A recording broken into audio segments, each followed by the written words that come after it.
Which of the following can not be A part of email address. Email address का कौन सा part नहीं हो सकता? तो किसी भी ईमेल आईडी में आपके डॉट हो सकता है, एट द रेट सिंबल हो सकता है और अंडरस्कोर सिंबल हो सकता है, लेकिन ये स्पेस नहीं हो सकता। तो इस क्वेश्चन के अकॉर्डिंग राइट आंसर क्या हो जाएगा? ये हो जाएगा। ठीक है, बाकी ये अगला क्वेश्चन है,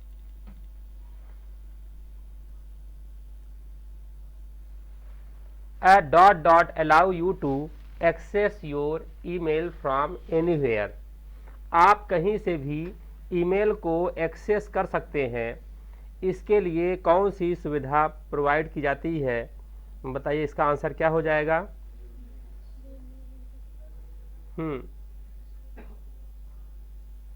क्या होगा राइट आंसर इसका?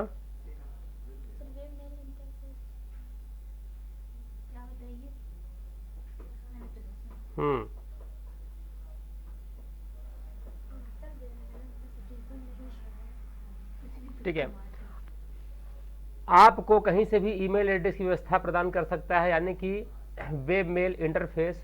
यानी कि जैसे अगर आपको ईमेल करना है तो क्या यूज़ करते हैं? जीमेल यूज़ करते हैं, आउटलुक यूज़ करते हैं, याहू मेल यूज़ करते हैं। ठीक है ना? तो ईमेल सर्विसेज प्रोवाइड करने वाली कंपनियां जैसे कि गूगल है ना, गूगल क्या करती है? जीमेल। जीमेल किसका है? गूगल कंपनी का है। ठीक है, याहू मेल याहू का है। ठीक है, तो हॉट मेल, ये सभी क्या है? ईमेल फैसिलिटी देने वाली सर्विसेज है। ठीक है,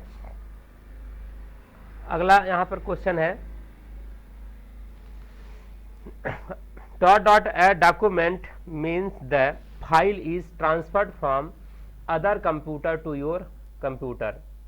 डॉक्यूमेंट को क्या करने का अर्थ है कि फाइल किसी दूसरे कंप्यूटर से आपके कंप्यूटर में स्थानांतरित हो रही है या ट्रांसफर हो रही है, उसे क्या कहा जाता है?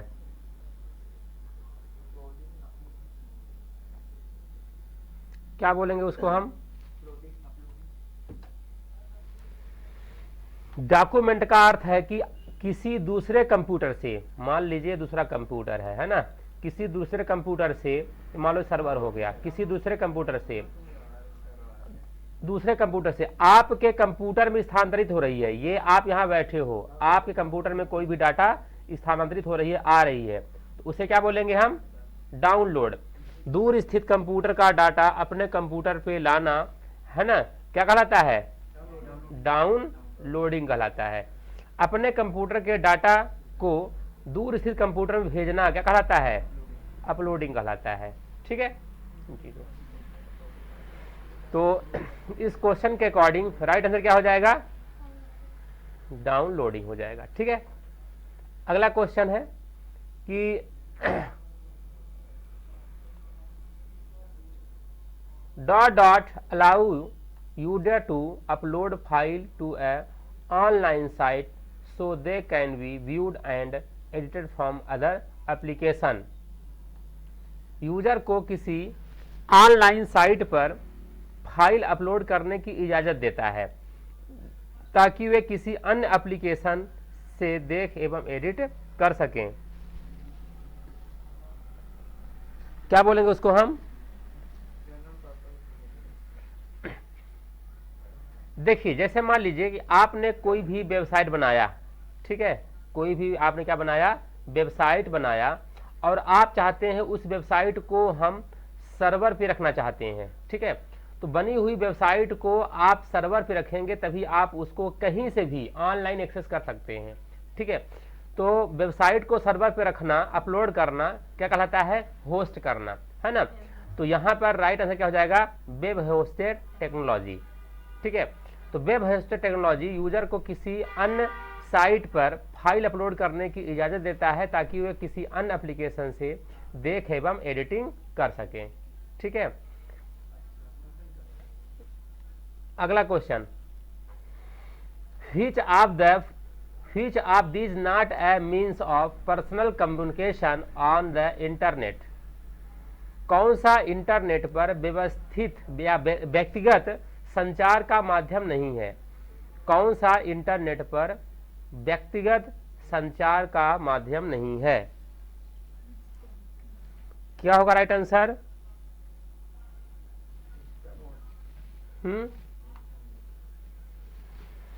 अगर आपको इंटरनेट पर व्यक्तिगत या पर्सनल कम्युनिकेशन करना है ना, तो क्या यूज करेंगे?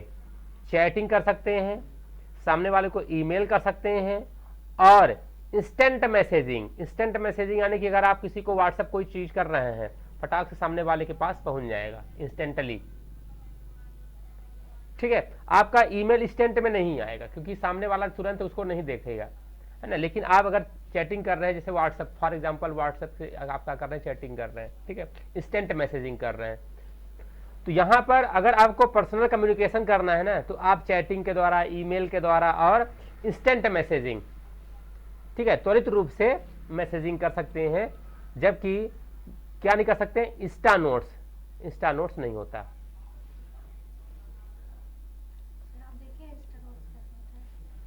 नहीं होता।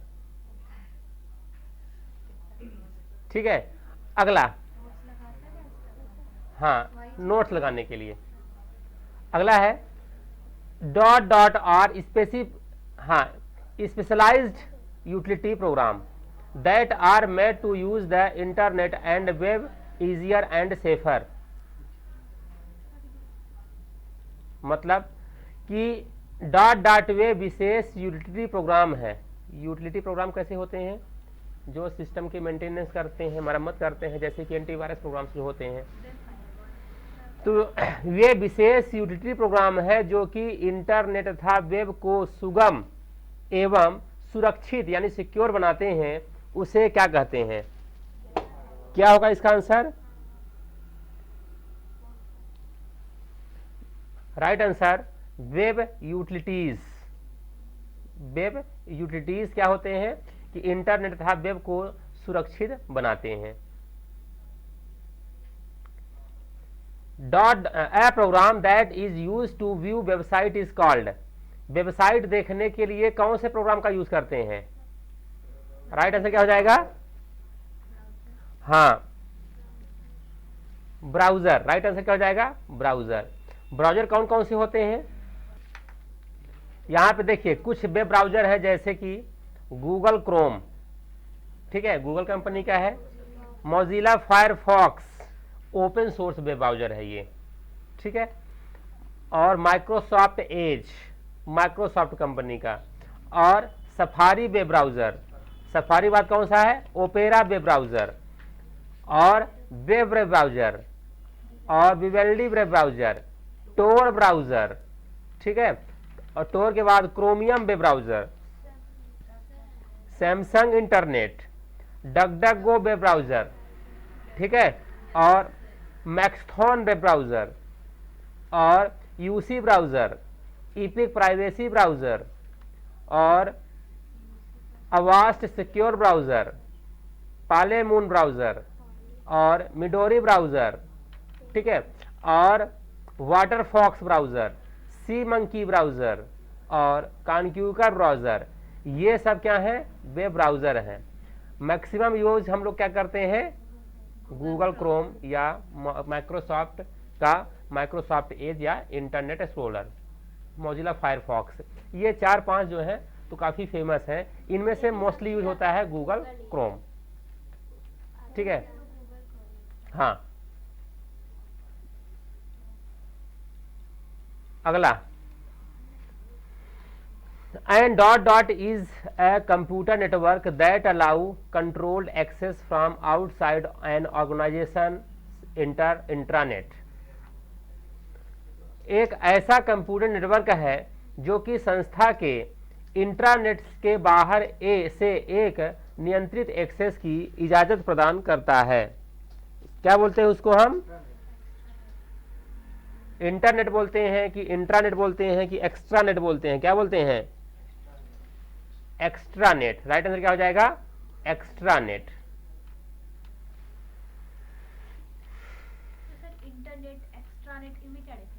इंट्रानेट और ये, इसका राइट आंसर क्या हो जाएगा? एक्स्ट्रानेट हो जाएगा, ठीक है। देखिए यहां पर अंतर दिया गया है इंटरनेट, इंट्रानेट और एक्स्ट्रानेट में, ठीक है। इंटरनेट क्या होता है?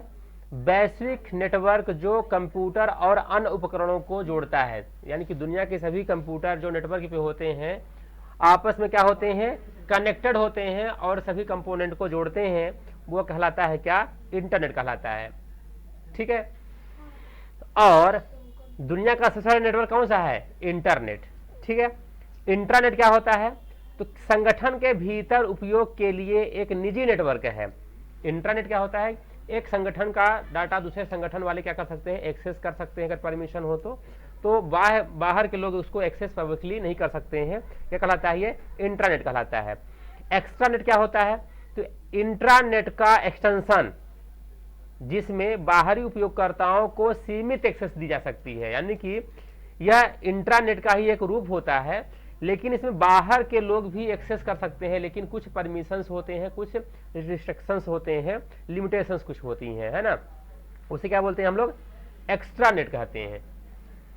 उपयोगकर्ता, इसमें उपयोगकर्ता कौन हो सकता है, इंटरनेट को यूज करने वाला कौन हो सकता है, तो कोई भी व्यक्ति जिसके पास इंटरनेट कनेक्शन है वह इंटरनेट को यूज कर सकता है।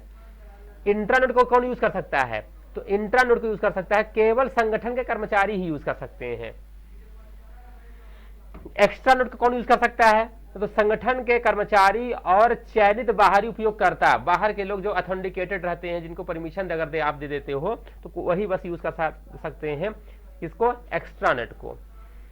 इनका इंटरनेट का उद्देश्य क्या होता है, तो इंटरनेट का उद्देश्य होता है जानकारी साझा करना, संवाद करना, सेवाओं का उपयोग करना, जानकारी यानी इंफॉर्मेशन को ट्रांसफर करना, कम्युनिकेशन करना। इंटरनेट का क्या उद्देश्य होता है, तो संगठन की इंटरनल प्रोसेस जो होती है उनकी जानकारी, एक संगठन दूसरे संगठन कनेक्टेड होकर के आपस में इंटरनल जानकारी शेयर कर सकते हैं, या संगठन के लोग ही उसको एक्सेस कर सकते हैं। इंटरनेट में ऐसा होता है। एक्सटर्नेट में क्या उद्देश्य होता है, तो साझेदार विक्रेता ग्राहक के साथ सुरक्षित जानकारी साझा कर सकता है। यानी कि अगर एक्स्ट्रानेट में क्या होता है कि अगर आप के पास एक्स्ट्रानेट है और सामने वाला व्यक्ति, बाहर का लोग यूज करना चाहते हैं एक्स्ट्रानेट को, तो वो ऑथेंटिकेटेड होना चाहिए, उसको क्या होना चाहिए, परमिशन होना चाहिए, तभी जानकारी आपस में साझा कर सकता है। ठीक है, जैसे अगर आप कुछ ऑनलाइन कुछ चीज परचेजिंग करते हैं तो आप उसके वेबसाइट पे जाते हैं, अपना रजिस्ट्रेशन वगैरह करते हैं, ऑथेंटिकेट होते हैं, ठीक है, और लॉगिन करते हैं, साइन इन करते हैं, अपनी जानकारी साझा करते हैं आप, तब जाकर के आप उसको यूज कर पाते हैं। ठीक है, हाँ, वो क्या कहलाता है, एक्स्ट्रानेट।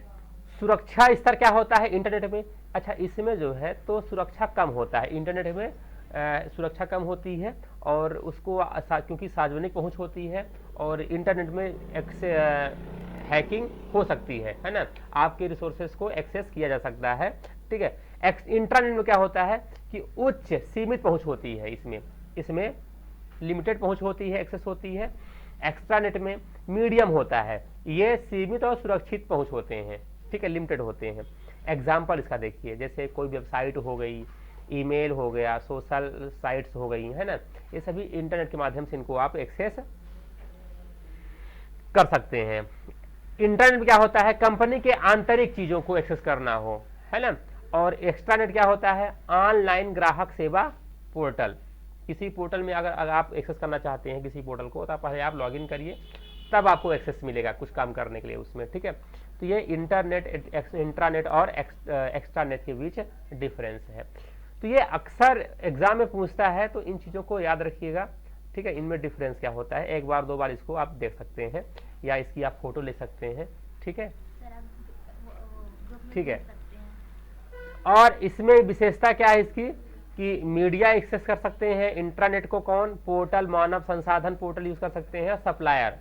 ठीक है, और भी अगर इसको सरल बातों में अगर कही जाए तो इंटरनेट पूरी दुनिया के लिए खुला होता है, सार्वजनिक नेटवर्क होता है इंटरनेट क्या होता है, संगठन की आंतरिक जरूरतों के लिए बंद और निजी नेटवर्क होते हैं, ये प्राइवेट नेटवर्क होते हैं। ये पब्लिक नेटवर्क होता है, ये प्राइवेट नेटवर्क होता है। संगठन के और उसके बाहरी साझेदारों के बीच सीमित और सुरक्षित नेटवर्क प्रदान कर सकते हैं। तो यहाँ पे एक सिंपल सा क्वेश्चन था कि एक ऐसा नेटवर्क है जो कि संस्था के इंटरनेट के बाहर से एक नियंत्रित एक्सेस की इजाजत प्रदान करता है, उसे हम क्या बोलते हैं, एक्स्ट्रा नेट कहते हैं। ठीक है, अगला क्वेश्चन कि when displaying A web page the application layer uses dot dot protocol. मतलब कि वेब पेज का इस्तेमाल करते समय एप्लीकेशन लेयर प्रोटोकॉल, किस प्रोटोकॉल का उपयोग किया जाता है। तो देखिए यहां पर HTTP फुल फॉर्म होता है हाइपर टेक्स्ट ट्रांसफर प्रोटोकॉल। क्या होता है, हाइपर टेक्स्ट ट्रांसफर प्रोटोकॉल होता है। इसका काम क्या होता है, इसका काम ये होता है कि वेब पेज के, एक वेब पेज के कंटेंट को दूसरे पेज पर फॉरवर्ड करना, नेक्स्ट पे क्या करना, फॉरवर्ड करना। ठीक है, कंटेंट को एक पेज से दूसरे पेज पे फॉरवर्ड करने का काम कौन करता है, HTTP करता है। HTTP क्या है, HTTP hyper text transfer protocol होता है। अगर यहाँ पे HTTP में अगर क्या लगा है, यस लगा है, तो यस फॉर सिक्योर हो जाता है। SMTP फुल फॉर्म क्या होता है, तो SMTP फुल फॉर्म होता है सिंपल मेल ट्रांसफर प्रोटोकॉल होता है। और इसका यूज क्या होता है, इसका यूज होता है मेल भेजने के लिए काम आता है प्रोटोकॉल। एक होता है POP3 पोस्ट ऑफिस प्रोटोकॉल। इस प्रोटोकॉल का यूज होता है, ईमेल आता है आपके पास, ईमेल को रिसीव करने का काम करता है ये प्रोटोकॉल। FTP फुल फॉर्म क्या होता है, तो FTP फुल फॉर्म होता है फाइल ट्रांसफर प्रोटोकॉल। मतलब कि बड़ी बड़ी फाइलों को अगर आपको भेजना हो ना तो FTP का यूज करते हैं, हैवी फाइल को भेजना हो तो फाइलों तो HTTP में भेजा जाता है, लेकिन इसमें कम साइज की फाइल भेजते हैं और FTP में बड़ी साइज की फाइल भेज सकते हैं। ठीक है ना, तो ओवरऑल ये पूछ रहा है कि अगर आपको डिस्प्लेइंग ए वेब पेज कंटेंट, एक वेब पेज के कंटेंट को अगर आपको डिस्प्ले करना है किस लेयर में, एप्लीकेशन लेयर में, तो कौन सा प्रोटोकॉल यूज करते हैं, तो कौन से प्रोटोकॉल यूज करते हैं, HTTP। अच्छा यहाँ पे देखिए जब लेयर्स होते हैं ना, कितने लेयर होते हैं, 7 लेयर होते हैं। कौन कौन से लेयर होते हैं, हाँ, तो ये लेयर होते हैं A, P, S, T, N, D, P। मतलब A for application layer, P for presentation layer, P है ये, P for presentation layer, P for presentation layer, S for session layer, T for transport layer, N for network layer और D for data link layer और P for physical layer यहाँ पे। ठीक है ना, तो यहाँ पे OSI मॉडल होता है, ओपन सिस्टम इंटरकनेक्ट। यहाँ पर OSI में लेयर कितने होते हैं, 7 लेयर होते हैं। तो हम लोग अलग से लेयर पढ़ेंगे और यहाँ पर हर लेयर में अलग अलग प्रोटोकॉल यूज होते हैं।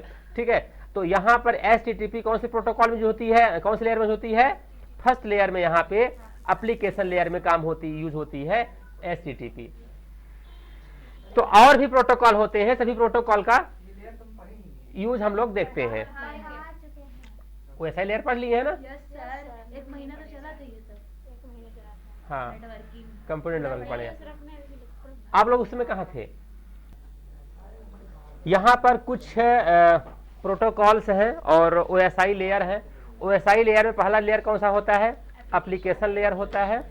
एप्लीकेशन लेयर क्या करता है, तो यह लेयर यूजर और एप्लीकेशन के बीच संवाद, इंटरफेस प्रदान करता है। एप्लीकेशन लेयर में हाँ, अच्छा हाँ, तो यहाँ पर HTTP का फुल फॉर्म क्या होता है, हाइपर टेक्स्ट ट्रांसफर प्रोटोकॉल। अच्छा, पोर्ट नंबर कितना होता है इसका, 80 होता है। कभी कभी एग्जाम में पूछ लेता है कि HTTP का पोर्ट नंबर क्या होता है। ठीक है ना, जहाँ पे HTTP लागू होता है। ठीक है, तो पोर्ट नंबर उसका क्या होता है, 80 होता है। HTTPS का फुल फॉर्म क्या होता है, तो HTTP फॉर सिक्योर। ठीक है, पोर्ट नंबर 443 होता है। FTP फुल फॉर्म क्या होता है, file transfer protocol, port number 2021। SMTP full form क्या होता है, simple mail transfer protocol. POP3 का फुल फॉर्म क्या होता है, post office protocol, port number 110। IMAP का फुल फॉर्म क्या होता है, internet message access protocol, port number 143। DNS का फुल फॉर्म क्या होता है, domain name system, port number 53। Telnet का फुल फॉर्म क्या होता है, टेलनेट क्या होता है, टेलीफोन नेटवर्क। यहाँ पर इसका पोर्ट नंबर कितना होता है, 23 होता है। SSH यानी सिक्योर सेल, पोर्ट नंबर कितना होता है इसका, 22। अगला है कौन सा, प्रेजेंटेशन लेयर। अच्छा, प्रेजेंटेशन लेयर जो होता है ना, तो इनक्रिप्ट डिक्रिप्ट करने का काम करता है, यानी कि जैसे डाटा प्रेजेंट हुआ तो डेटा को सिक्योर करने का काम करता है, इनक्रिप्ट करने का काम करता है ये, ठीक है। यह लेयर डेटा को इनकोड और डिकोड करने का काम करता है। आमतौर पर इसके लिए कोई पोर्ट नहीं है ना। अब इसमें सेशन लेयर होता है, सेशन लेयर के बाद यहाँ पे सेशन लेयर क्या करता है, सेशन मैनेज करता है, ठीक है। नेट बायोस पोर्ट इसका कहता होता है 137, 138, 139 होता है। अगला लेयर कौन सा होता है, ट्रांसपोर्ट लेयर। डेटा लिंक, यह लेयर डाटा ट्रांसमिशन के लिए जिम्मेदार होता है। टीसीपी फुल फॉर्म क्या होता है, ट्रांसमिशन कंट्रोल प्रोटोकॉल होता है। यूडीपी फुल फॉर्म क्या होता है, यूजर डाटाग्राम प्रोटोकॉल होता है, इसमें कोई पोर्ट नंबर नहीं होता है। अगला क्या होता है, नेटवर्क लेयर होता है। इसके बाद यहाँ पर नेटवर्क लेयर में यहाँ पर कुछ प्रोटोकॉल होते हैं, जैसे कि आईसीएमपी का फुल फॉर्म क्या होता है, इंटरनेट कंट्रोल मैसेज प्रोटोकॉल, ठीक है। और आईजीएमपी फुल फॉर्म क्या होता है, internet group message management protocol. अगला कौन सा लेयर होता है, डाटा लिंक लेयर होता है। डाटा लिंक लेयर में यहाँ पर डेटा कुछ बदलता है, डेटा को फ्रेमिंग और एरर कंट्रोल काम करता है। और इसके लिए प्रोटोकॉल कौन सा होता है, ईथरनेट और PPP point two point protocol. Last layer कौन सी होती है, फिजिकल लेयर। तो फिजिकल लेयर में कौन कौन से आते हैं, जैसे आपका वायर वगैरह हो गया, ये सब किसमें आते हैं, वायर केबल है ना, जिसमें डाटा फिजिकली ट्रांसफर होता है, उसमें क्या आता है, फिजिकल लेयर के अंतर्गत आता है, ठीक है। तो यहां पर कुछ महत्वपूर्ण प्रोटोकॉल्स हैं, और इसी प्रोटोकॉल से रिलेटेड क्वेश्चन क्या था कि वेब पेज का इस्तेमाल करते समय एप्लीकेशन लेयर किस प्रोटोकॉल का यूज करता है, HTTP हाइपरटेक्स्ट ट्रांसफर प्रोटोकॉल का यूज करता है। अगला क्वेश्चन क्या है, अगला क्वेश्चन है कि to reload a web page, web page को रिलोड करने के लिए, वापस लोड करने के लिए आपको क्या करना चाहिए, रिफ्रेश करिए। किसी वेब पेज को रिलोड करना है तो क्या करेंगे, रिफ्रेश कर दीजिए, वापस रिलोड हो जाएगा, ठीक है। यहां पर ये वेब पेज हमने खोला है, ठीक है। आप चाहते हैं ये रिलोड कर दें इसको, तो कहां पे जाएंगे, इसको रिफ्रेश कर दीजिए, यहां से ये F5 प्रेस कर दीजिए, तो क्या हो गया, ये पेज वापस रिलोड हो गया। तो रिलोड करने के लिए हम यहां पर F5 प्रेस कर सकते हैं। रिस्टोर क्या होता है कि मान लीजिए आपने कोई भी वेबसाइट ओपन किया, अचानक सिस्टम बंद हो गया, तो ब्राउजर क्या करता है कि उस सेशन को होल्ड करके रखता है। जब भी आप कभी भी ऑन करेंगे सिस्टम को ना, तो फिर ब्राउजर अगर खोलेंगे तो रिस्टोर पे क्लिक करेंगे तो वही पेज, वही वेब पेज, वही वेबसाइट फिर से खुल जाएगी, रिस्टोर फिर हो जाएगा, आपको शुरू से नहीं खोलना पड़ता है, ठीक है।